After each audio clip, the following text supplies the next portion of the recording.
Pak, aman ya?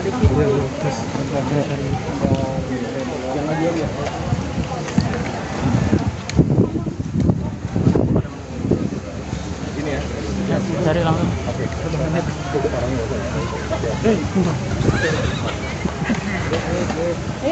Belum tahu. Biarin aja. Ya, Koben boleh diceritakan hari ini agendanya apa? Udah? Ya, silakan Koben. Ya, agendanya hari ini gimana untuk pembukaan awal lahirnya beberapa brand baru untuk makanan frozen ya. Ini adalah pabrik yang cukup besar untuk menangani beberapa brand frozen. Karena ya kalau kemarin ini kan saya hanya satu aja ya, Bensu Nugget aja gitu. Tapi kalau sekarang kita jual perkedel, rolade gitu, terus chicken wing. Jadi makanan-makanan frozen yang mungkin sekarang ini juga diperlukan. Apalagi ya mungkin kalau makanan frozen itu juga lebih simple ya, praktis gitu. Jadi makanya karena masih usahanya makanan, jadi masih terus saya kembangkan. Persiapannya dari kapan Koben untuk terobosan ini sendiri?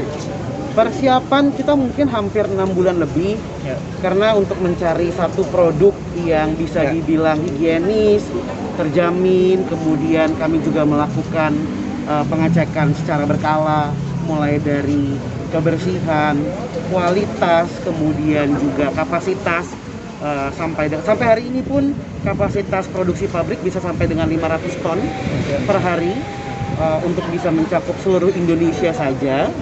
Maka dari itu ya mungkin nggak singkat ya. Ya. Kelihatannya aja kayak cepat. Ini mungkin adalah salah satu batu loncatan pertama di tahun 2022.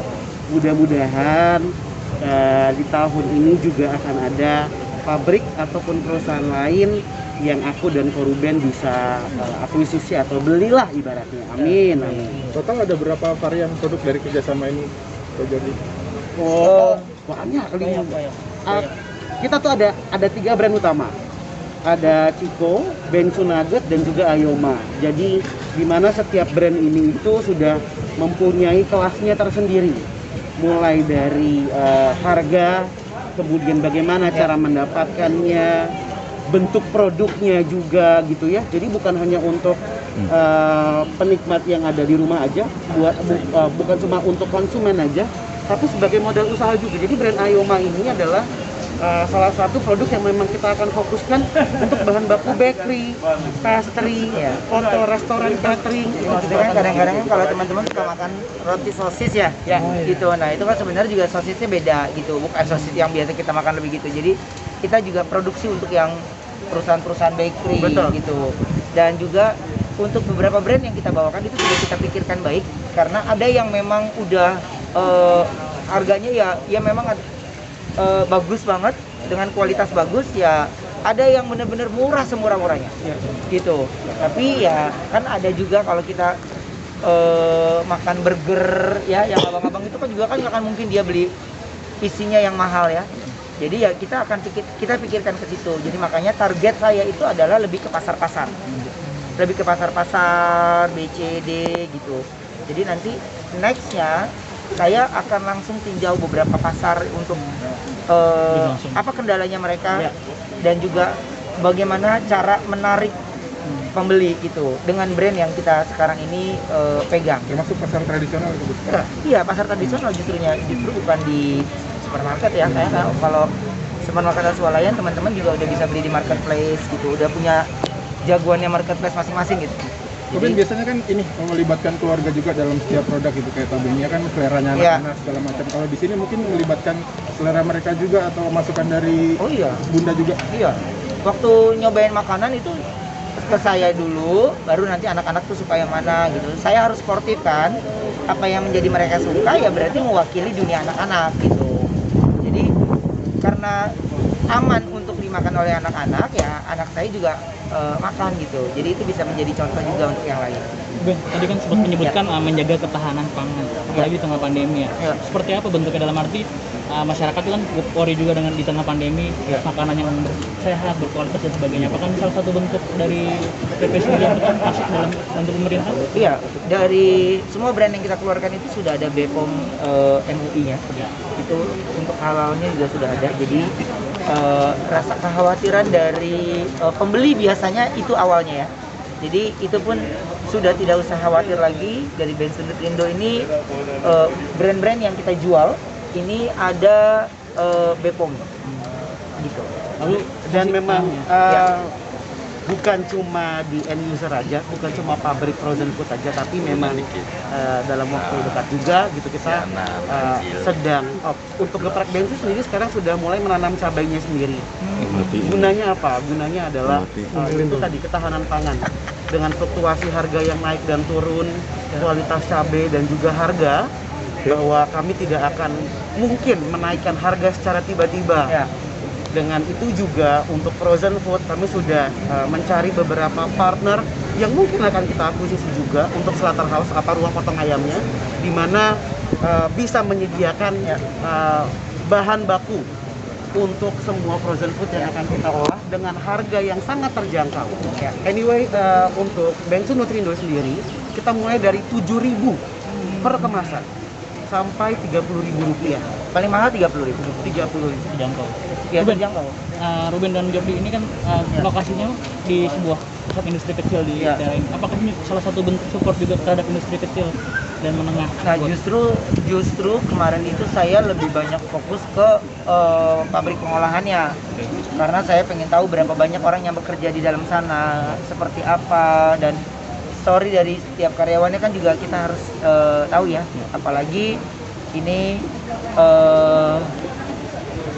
lebih banyak lagi orang-orang yang bekerja di dalamnya gitu. Bahkan ya kalau produksi yang kita produksi dalam satu hari bisa 500 ton, berarti berapa banyak jumlah orang yang kita pekerjakan gitu. Jadi saya lebih banyak meninjau ke pabrik sekarang untuk eksekusinya. Jadi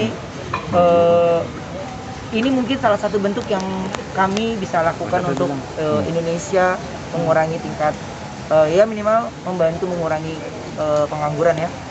Jadi mudah-mudahan di pabrik yang kita kepala ini juga ada beberapa orang yang bisa membantu negara ini.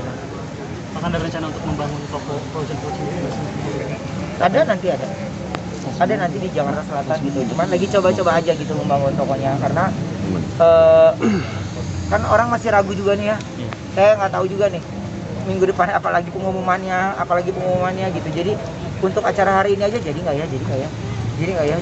Jadi masih ragu secara pribadinya. Tapi ya semua manusia kan boleh punya rencana, tapi Tuhan udah punya kehendak gitu. Jadi saya percayakan aja dengan positif. Makanya impian untuk punya pabrik seperti ini tuh ya sudah yang lama gitu. Jadi makanya saya dan Jordi ini mempersiapkannya benar-benar matang sekali. Jadi dari 6 bulan yang lalu ternyata baru selesai sekarang, dan ya mudah-mudahan menjadi tahun yang bagus buat kami. By the way, aku nambahin, ini bukan pabriknya ya teman-teman. Jadi ini cuma salah satu kantor cabang. Ya, tadinya memang aku pengen banget bisa bawa teman-teman semua untuk datang ke pabrik kita langsung. Terlepas daripada pandemi, kemudian itu harus sangat steril, kapasitas orang juga sangat dibatasi. Kemudian tidak boleh ada kamera ataupun elektrik yang bisa masuk ke dalam area produksi. Jadi rasanya memang lebih baik di salah satu kantor cabang aja, supaya nanti mungkin one day perwakilan salah satu kita bisa ajak keliling. Kita ada 3 area produksi. Ini adalah salah satu kantor cabang. Untuk produksi kita ada di daerah Cilengsi, dan untuk penyimpanan sampai dengan 500 ton juga itu ada di daerah Jonggol. Kantor OPP sendiri adanya di Kemang. Jadi kayak badannya masih dibagi-bagi akhirnya. Jadi ada yang di Kemang, ada yang di Bekasi. Jadi sekarang kita lagi jadi anak Cilengsi, anak Jonggol ya. Jadi lagi sering kesana kan, nggak ngebayang ya, lu cuman ngelihat kayak gini aja terus sampai ke Jonggol, gua aja duduk kayak gua pegel ya. Jadi menurut gue kita cari yang terdekatnya aja gitu. Jadi secara itu di sana lebih ya, karena itu areanya lebih kita jaga untuk semuanya, karena karyawan juga yang masuk kita steril juga gitu. Jadi buat saya ya mendingan ya tengah-tengah kota aja lah, lebih gampang. Tambahan sampai hari ini untuk karyawan produksi pabrik itu sudah shiftingnya sudah bukan harian, karena untuk menjaga kebersihan kualitas dari produk kami menyediakan mesh di dalam area produksi. Jadi karyawan yang sudah melalui swab PCR akan menjalankan shiftnya selama kurang lebih 7 sampai 14 hari. Jadi sudah tidak ada akses keluar dan masuk. Maka dari itu sampai hari ini kualitas semua produk dari Ayoma, Ciko dan Bensu Nugget bisa dibilang terjaga ya. Sedikit terkait banyaknya artis yang mengakuisisi klub sepak bola. Ini klub ini kok ada niatan Ruben sama Jordi untuk mengakuisisi sebuah klub sepak bola. Makanya kalau punya pabrik makanan ini ya udah passionnya saya. Tapi kalau punya sepak bola lo gue ngapain? Gue ngerti juga enggak, ya kan? Gue mau ngantar anak gue bola ya gue mau ngantar doang. Gue nggak ngerti anak gue menang apa enggak juga nggak ngerti. Gue denger hasil akhir aja, ya kan? Jadi saya tidak akan mengambil satu bentuk usaha yang saya tidak mengerti. Jadi bentuk kesuksesan buat hidup saya itu adalah mengerti di bidang yang kita jalanin, pasti kita berhasil. Berarti nggak ada niat kesana untuk fashion? Nggak ada olahraga, enggak lah.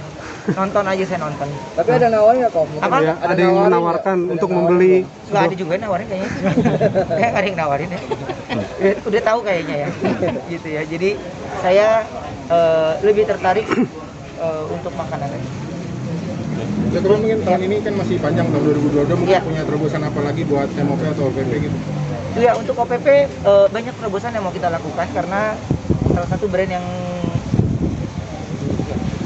yang mau kita buka ada di, ya syukurnya ada di luar negeri. Setelah terakhir saya punya di Kuala Lumpur kan habis itu lockdown ya.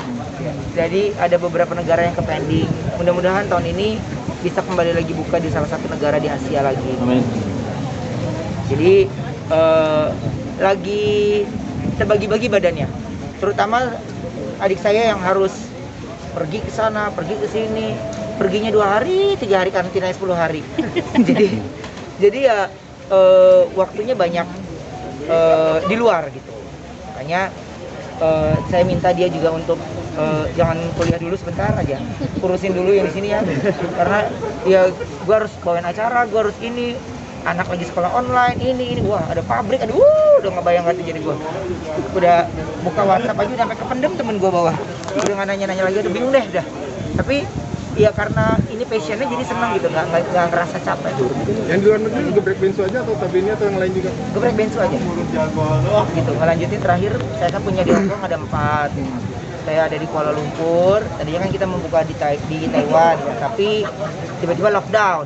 Udah bayar sewa, toko nggak buka, jadi kita pindah di negara yang lain.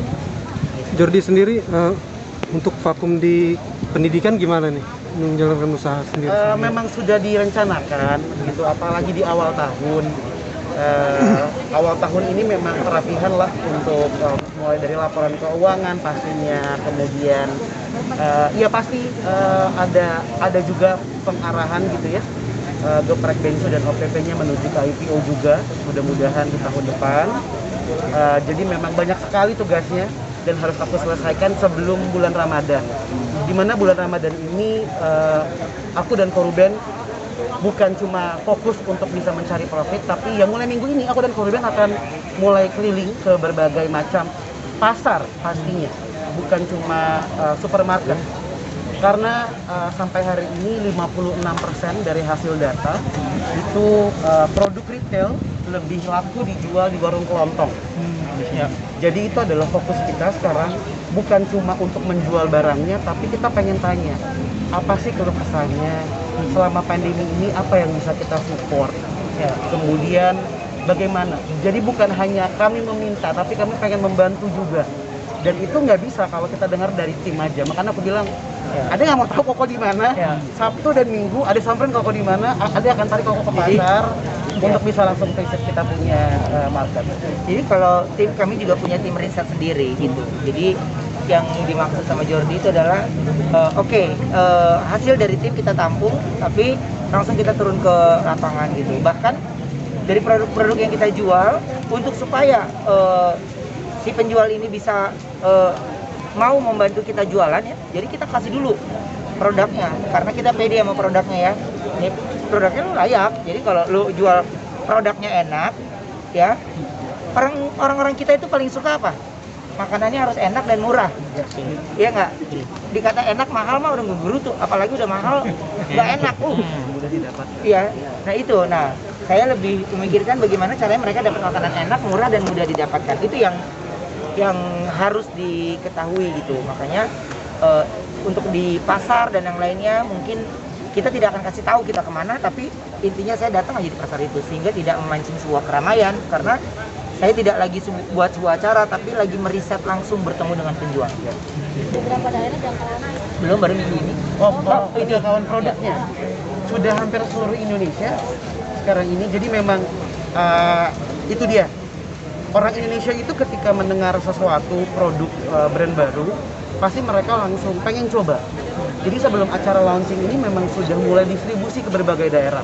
So mulai hari ini teman-teman semua bisa dapatkan di semua marketplace dan e-commerce pastinya dengan typing brand masing-masing, ada Ayoma, Ciko dan juga Bensu Nugget, ataupun pergi ke agen supermarket atau warung kelontong terdekat, terutama di daerah Jawa, Sumatera, Sulawesi dan Kalimantan. Yang lama udah kelar. Oke, terima kasih. Oke, terima kasih teman.